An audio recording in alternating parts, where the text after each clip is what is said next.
Täna tehti halduskohtu otsus teatavaks, millega halduskohus otsustas tühistada Keskerakonnale tehtud ettekirjutuse, millega siis Erakondade Järelevalve Rahastamise Komisjon leidis, et Keskerakond peab nii-öelda tagastama Midfieldile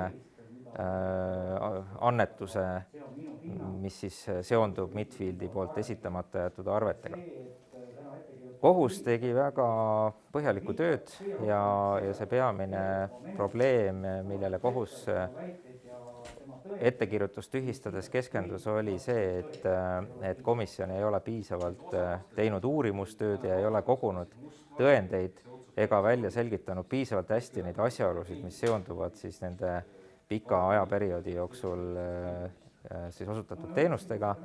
Ja teine suur probleem seondub sellega, et komisjon ei olnud piisavalt skeptiline nende andmete suhtes, mis esitati asjast huvitatud osapoole ehk Midfieldi enda poolt.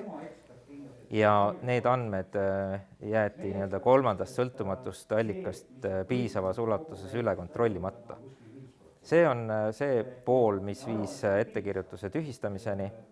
Nüüd lisaks nendele otseselt tõendamise küsimustele on jätkuvalt üleval veel probleem, milline on õige ja kohane metoodika sellises olukorras arvutuste tegemiseks, kas üldse ja millistes summades justkui midagi tagastada tuleks.